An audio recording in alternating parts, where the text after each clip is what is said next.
Pakistan Indian തിരിച്ചടി സ്ഥിരീകരിച്ചിരിക്കുന്നു.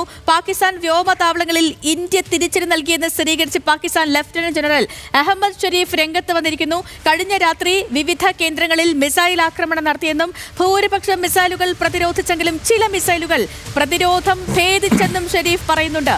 ഈ വാർത്താ സമ്മേളനത്തിലാണ് ഇക്കാര്യങ്ങളെല്ലാം വിശദീകരിച്ചത്. ഈ ശ്രീജിത്ത്, അതായത്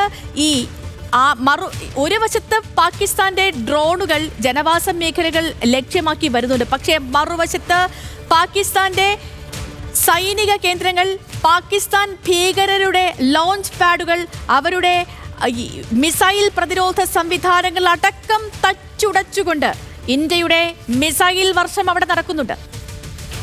പാകിസ്ഥാന്റെ ഭീകര കേന്ദ്രങ്ങൾ തച്ചുടക്കാൻ ഇന്ത്യക്ക് വലിയ സമയമൊന്നും ആവശ്യമില്ല. പക്ഷേ പാകിസ്ഥാന്റെ അതിർത്തി കടന്ന് ഇന്ത്യ നടത്തിയ ആക്രമണമാണ് ഏറ്റവും ശ്രദ്ധേയം. അതിലിപ്പോൾ ഏറ്റവും ശ്രദ്ധേയമായി പറയേണ്ടത്, ഇതിൽ സേതു ഒരു കാര്യം കൂടി പറയാനുള്ളത്, ഈ പാകിസ്ഥാന്റെ 3 എയർബേസ് ക്യാമ്പുകൾ, ഏറ്റവും സുപ്രധാനമായ 3 എയർബേസ്, അത് ഒരുപക്ഷെ അദ്ദേഹം വാർത്താ സമ്മേളനത്തിൽ പറഞ്ഞിട്ടുണ്ടാകുമെന്നാണ് ഞാൻ വിചാരിക്കുന്നത്. 3 എയർബേസ് ക്യാമ്പുകൾ ഇന്ത്യ തകർത്തു എന്ന് പാകിസ്ഥാൻ പറയുന്നില്ല. പക്ഷേ അവിടെ സ്ഫോടനമുണ്ടായി. പാകിസ്ഥാനെ സംബന്ധിച്ച് പാകിസ്ഥാന്റെ VVIP യാത്രാമാർഗം ഉപയോഗിക്കുന്ന ഒരു എയർ ക്യാമ്പ്, അതോടൊപ്പം തന്നെ പാകിസ്ഥാന്റെ എല്ലാ സൈനിക മേധാവിമാരും ഉപയോഗിക്കുന്ന എയർബേസ്, അതോടൊപ്പം തന്നെ പാകിസ്ഥാന്റെ യാത്രാ വിമാനങ്ങൾക്കപ്പുറത്തേക്ക് വലിയ വിമാനങ്ങൾ ഇറങ്ങുകയും കയറുകയും ചെയ്യുന്ന എയർ ക്യാമ്പ്, അങ്ങനെ 3 പ്രധാനപ്പെട്ട എയർ ക്യാമ്പുകളാണ് ഇന്ത്യ തകർത്തു എന്ന് പാകിസ്ഥാൻ അവകാശപ്പെടുന്നില്ല. പക്ഷേ ആ 3 എയർ ക്യാമ്പുകളും എയർബേസുകളും അവിടെ സ്ഫോടനമുണ്ടായി എന്നൊരു വിവരം കൂടി പാകിസ്ഥാനെ സംബന്ധിച്ച് പാകിസ്ഥാൻ അത് അനൗദ്യോഗികമായി അംഗീകരിക്കുന്ന കാര്യം തന്നെയാണ്. അത് രാവിലെ ഇന്ന് പുലർച്ചെ നടന്ന സംഭവമാണ്. ഒരുപക്ഷെ ഇന്നലെ രാത്രിയിൽ ഇന്ത്യയിലേക്ക് നടത്തിയ ഡ്രോൺ ആക്രമണങ്ങളുടെ മറുപടി എന്നോണം ഇന്ത്യയുടെ തിരിച്ചടിയാകാനാണ് സാധ്യത. ആ 3 എയർ ക്യാമ്പുകളും പാകിസ്ഥാനെ സംബന്ധിച്ച് വളരെ നിർണായകമാണ്, തന്ത്രപ്രധാനമാണ്. അതുകൊണ്ട് തന്നെ പാകിസ്ഥാനെ സംബന്ധിച്ച് പാകിസ്ഥാൻ ഇന്ത്യയിലേക്ക് നടത്തുന്ന എല്ലാ ആക്രമണങ്ങളെയും ഇന്ത്യ വളരെ തന്ത്രപരമായി നേരിടുന്നുണ്ട്, അല്ലെങ്കിൽ അതിനെ നിർവീര്യമാക്കുന്നുണ്ട്, തകർക്കുന്നുണ്ട്. നേരെ മറിച്ച് ഇന്ത്യ തിരിച്ചടിക്കുമ്പോൾ അതൊന്ന് തടയാൻ പോലും പാകിസ്ഥാന് കഴിയുന്നില്ല എന്നുള്ളതാണ് ഏറ്റവും വലിയ വസ്തുത. അത് ഇന്ത്യ തിരിച്ചടിക്കുന്നുണ്ട് എന്ന കാര്യം തന്നെ പാകിസ്ഥാൻ ആവർത്തിക്കുന്നുണ്ട്. പക്ഷേ തിരിച്ചടിക്ക് അപ്പുറത്തേക്ക് അവിടെ നടക്കുന്ന പാകിസ്ഥാൻ ഉണ്ടാകുന്ന നഷ്ടം വളരെ വലുതാണ്.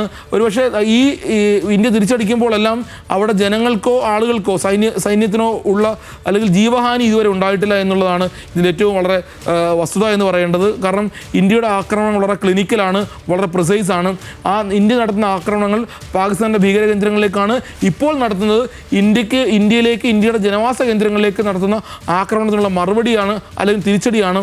അത് ഇന്ത്യയിലേക്ക് ഈ വ്യോമമാർഗം, നേരത്തെ സേതു തന്നെ ചോദിച്ച പോലെ ഇന്ത്യയിലേക്ക് ഇപ്പോൾ വ്യോമമാർഗമാണോ വ്യോമയുദ്ധമാണോ പാകിസ്ഥാൻ നടത്തുന്നതെന്ന് ചോദിച്ചാൽ അത് തന്നെയാണ് നടത്തുന്നത്.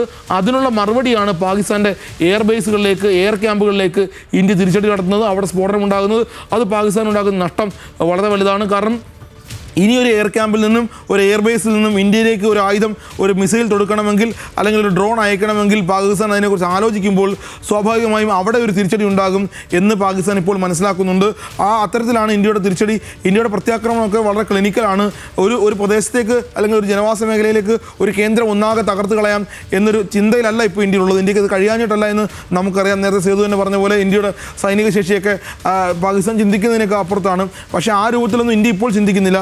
ഇന്ത്യ വളരെ സമവായത്തിൻ്റെ ഭാഷയിൽ ഇപ്പോഴും ഇന്ത്യയിലേക്ക് പാകിസ്ഥാൻ നടത്തുന്ന ജനവാസ കേന്ദ്രങ്ങളിലേക്ക്, സൈനിക കേന്ദ്രങ്ങളിലേക്ക് പാകിസ്ഥാൻ നടത്തുന്ന ആക്രമണങ്ങൾക്ക് അതിൻ്റെ മറ്റൊരു രൂപത്തിലുള്ള മറുപടി, അതായത് ഇനി അവിടെ നിന്നൊരു ആക്രമണത്തിന് ആലോചിക്കാൻ പോലും പാകിസ്ഥാൻ തയ്യാറാകരുത് എന്ന രൂപത്തിലാണ്. അതുകൊണ്ട് തന്നെയാണ് പാകിസ്ഥാൻ്റെ ഈ 3 പ്രധാനപ്പെട്ട കേന്ദ്രങ്ങളിലേക്ക്, എയർബേസുകളിലേക്ക്, എയർ ക്യാമ്പുകളിലേക്ക് ഇന്ത്യ ആക്രമണത്തിന് തയ്യാറാകുന്നത്. അല്ലെങ്കിൽ ഇന്ത്യയുടെ ആക്രമണത്തിൻ്റെ ഭാഗമായിട്ടാണ് അവിടെ ഒരു സ്ഫോടനം ഉണ്ടായത് എന്ന് പാകിസ്ഥാൻ സമ്മതിക്കേണ്ടി വരുന്നത്. അത് ഇത്തരത്തിൽ പാകിസ്ഥാൻ സമ്മതിക്കുന്നതിന് ഏതാണ്ട് ഒരു തോൽവിയിലേക്ക് പാകിസ്ഥാൻ സമ്മതിക്കുന്നു എന്നാണ് ഞാൻ മനസ്സിലാക്കുന്നത്. വ്യക്തിപരമായിട്ട് അങ്ങനെ ചിന്തിക്കേണ്ടി വരും. കാരണം ഒരു വാർത്താ സമ്മേളനം വിളിച്ച് സൈനിക മേധാവി പറയുകയാണ്, ഞങ്ങളുടെ കേന്ദ്രങ്ങളിലൊക്കെ ആക്രമണം നടത്തിയിട്ടുണ്ട്, എനിക്ക് വലിയ നഷ്ടമുണ്ടായി എന്നൊക്കെ ഒരു പാകിസ്ഥാൻ്റെ സൈനിക മേധാവി പറയുന്നത് സ്വാഭാവികമായും ഒരു കീഴടങ്ങൽ സാധ്യതയിലേക്കോ അല്ലെങ്കിൽ ഒരു പിന്നോട്ട് പോക്കിലേക്കോ വേണം നമ്മൾ വിചാരിക്കാൻ. കാരണം ഇന്ത്യ ആ രൂപത്തിൽ തിരിച്ചടിക്കാൻ തുടങ്ങിയിട്ടില്ല. ഇപ്പോഴും തിരിച്ചടിക്കാൻ ഇന്ത്യ തയ്യാറെടുക്കുന്നേ ഉള്ളൂ. നമ്മൾ നാട്ടുഭാഷയിൽ പറഞ്ഞാൽ വടിവെട്ടാൻ പോയിട്ടേ ഉള്ളൂ, അടി തുടങ്ങിയിട്ടില്ല എന്ന് പറയുന്നത് പോലെയാണ്. ഏതാണ്ട് വളരെ സമവായത്തിൽ ഇന്ത്യ ഇപ്പോഴും തുടരുന്നു.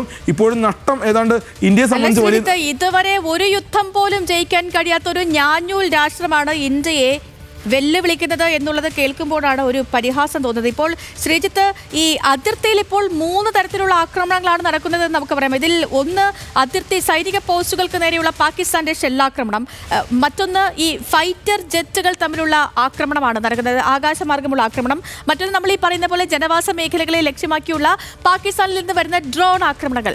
പക്ഷേ ശ്രീജിത്ത്, അപ്പോഴും ഈ ആശങ്ക നിലനിൽക്കുന്ന ഒരു കാര്യം, ഈ ആക്രമണങ്ങളെല്ലാം അല്ലെങ്കിൽ ഈ ഫൈറ്റർ ജെറ്റ് ആവട്ടെ, അതല്ലെങ്കിൽ ഡ്രോണുകളാകട്ടെ, ഷെല്ലിംഗ് ആകട്ടെ, ഇതെല്ലാം ഈ പാകിസ്ഥാന്റെ സൈനിക കേന്ദ്രങ്ങളിൽ നിന്നും മാത്രമല്ല, ഈ ഭീകര താവളങ്ങളിൽ നിന്നും ഈ ഫൈറ്റർ ജെറ്റുകളും അതുപോലെ തന്നെ ഡ്രോണുകളും ഒക്കെ വരുന്നുണ്ട് എന്നാണ് ഇപ്പോൾ പുറത്തു വരുന്ന വിവരങ്ങൾ, അന്താരാഷ്ട്ര മാധ്യമങ്ങളൊക്കെ നൽകുന്നത്. തീർച്ചയായും അത് ഞാൻ നേരത്തെ സൂചിപ്പിച്ചല്ലോ. കരമാർഗമാണെങ്കിൽ പോലും പാകിസ്ഥാനെ സംബന്ധിച്ച് അവരുടെ റേഞ്ചേഴ്സ് ഒന്നും ഇന്ത്യയുടെ അതിർത്തി കടന്ന് അവർ വരുന്നതിനെ കുറിച്ച് ആലോചിക്കില്ല. വന്നാൽ അടി ഉറപ്പാണ് എന്നുള്ളതുകൊണ്ട് അവരുപയോഗിക്കുന്നത് പാവപ്പെട്ട നുഴഞ്ഞു കയറ്റക്കാരെ, ചാവേറുകളെ ഒക്കെയാണ് ഉപയോഗിക്കാറുള്ളത്.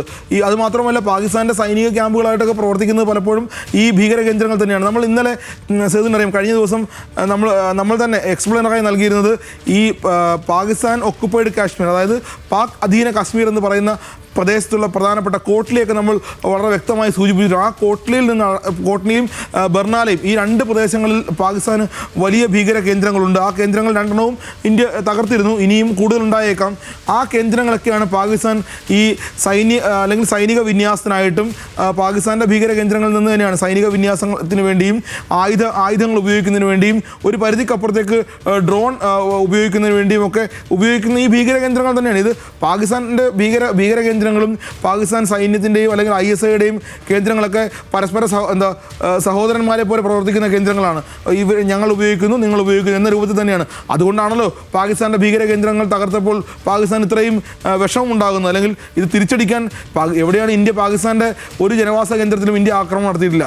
പാകിസ്ഥാൻ്റെ ഒരു സൈനിക കേന്ദ്രത്തിലും ഇന്ത്യ ആദ്യം ആക്രമണം നടത്തിയിട്ടില്ല.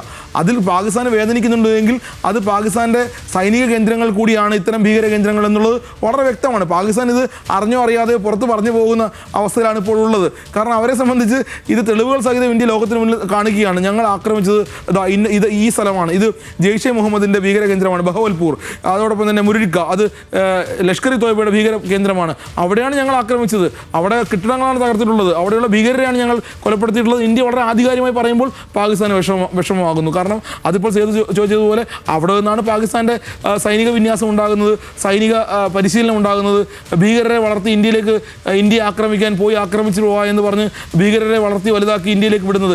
അതുകൊണ്ട് തന്നെ പാകിസ്ഥാന് വിഷമമുണ്ട്, വേദനയുണ്ട്. അതുകൊണ്ടാണ് പാകിസ്ഥാൻ ഇപ്പോൾ ഞങ്ങൾ തിരിച്ചടിക്കും, ബുധനാഴ്ച ഇന്നലത്തെ സ്റ്റേറ്റ്മെൻറ്റ് ഇന്നലെ അൽ ജസീറ റിപ്പോർട്ട് ചെയ്യുന്നത് ഈ തിരിച്ചടി തുടരും. ആ തിരിച്ചടി എന്ന് പറയുന്നത് ബുധനാഴ്ച ഇന്ത്യ ഭീകര കേന്ദ്രങ്ങളിലേക്ക് നടത്തിയ ആക്രമണത്തിനുള്ള മറുപടിയാണ്. ആ മറുപടി എന്തിനാണ് പാകിസ്ഥാൻ ഇത്രയും വേദന എന്ന് നമുക്കൊരു പക്ഷേ ചോദിക്കേണ്ടി വരും. ആ രൂപത്തിലാണ് കാര്യങ്ങൾ പോകുന്നത്. പാക് അധീന, ഞാൻ പറഞ്ഞു വന്നത് പാക് അധീന കശ്മീരിൽ, അതായത് പാകിസ്ഥാൻ നിയന്ത്രണ രേഖ അകത്ത് കൈവശം വെച്ചിരിക്കുന്ന ആ പ്രദേശത്ത് ഭീകര കേന്ദ്രങ്ങളുണ്ട്. അതിൽ 5 കേന്ദ്രങ്ങൾ ഇന്ത്യ തകർത്തു കഴിഞ്ഞു, മറ്റ് കേന്ദ്രങ്ങൾ ഇനിയും ഉണ്ടാകാം. ആ കേന്ദ്രങ്ങൾ തന്നെയാണ് ഈ ഡ്രോൺ ഉപയോഗിക്കുന്നതിനും ഇന്ത്യയുടെ അതിർത്തി കടന്ന് നുഴഞ്ഞു കയറ്റക്കാരെ ഇന്ത്യയിലേക്ക് വിടുന്നതിനും അതിനപ്പുറത്തേക്ക് സൈനിക കേന്ദ്രങ്ങളിലേക്ക് ഈ മിസൈലുകൾ തൊടുക്കുന്നതിനും ഒക്കെ ഉപയോഗിക്കുന്ന ഈ ഭീകര കേന്ദ്രങ്ങൾ തന്നെയാണ്. ഈ ഭീകര കേന്ദ്രങ്ങൾ ഉപയോഗിച്ചാണ് എക്കാലവും ഇന്ത്യയിൽ പാകിസ്ഥാൻ ആക്രമണം നടത്തിയിട്ടുമുള്ളത്. അതുകൊണ്ട് തന്നെ ഇപ്പോഴും കൃത്യമായി ഈ ഭീകര കേന്ദ്രങ്ങളിൽ നിന്ന് ആക്രമിക്കുന്നുണ്ടെങ്കിൽ ഇന്ത്യയുടെ തിരിച്ചടി വളരെ വളരെ വലുതായിരിക്കും. കാരണം ഇപ്പോൾ ഇന്ത്യ ഒരു സാമ്പിൾ മാത്രമാണ് നൽകിയിട്ടുള്ളത്. പാകിസ്ഥാൻ്റെ പ്രധാനപ്പെട്ട എയർ ക്യാമ്പുകളിലേക്ക് ഇന്ത്യ ആക്രമണം നടത്തുന്നു. ആ എയർ ക്യാമ്പുകൾ ഏതാണ്ട് തകർക്കപ്പെട്ടിട്ടുണ്ടെന്നാണ് മനസ്സിലാക്കുന്നത്. 3 എണ്ണം, ഒന്ന് നൂർഖാൻ, മറ്റൊന്ന് മുറീദ്, റഫീഖ്, ഈ 3 കേന്ദ്രങ്ങൾ. അതിൽ നൂർഖാൻ ഏറ്റവും ശ്രദ്ധേയമാണ്. ഞാൻ നേരത്തെ പറഞ്ഞതുപോലെ അവിടെ VVIPകൾ, അതായത് സൈനിക മേധാവിമാർ, പ്രധാനപ്പെട്ട മന്ത്രിമാർ, പ്രധാനമന്ത്രിമാരൊക്കെ യാത്രയ്ക്ക് ഉപയോഗിക്കുന്നതും വന്നിറങ്ങാനും പോകാനും ഉപയോഗിക്കുന്ന പ്രധാനപ്പെട്ട കേന്ദ്രങ്ങളാണ് ഈ നൂർഖാൻ എന്ന് പറയുന്ന എയർ ക്യാമ്പ്, എയർ ബേസ്. അത് വളരെ പാകിസ്ഥാൻ്റെ ഏറ്റവും തന്ത്രപ്രധാനമായ സൈനിക കേന്ദ്രം കൂടിയാണ്. അവിടെ നിന്നാണ് ഒരുപക്ഷെ നേരത്തെ ചോദിച്ച പോലെ ഇന്ത്യയിലേക്ക് ഈ ദിവസം വരെ, ഇന്നലെ രാത്രി വരെയും ഇന്ത്യയിലേക്ക്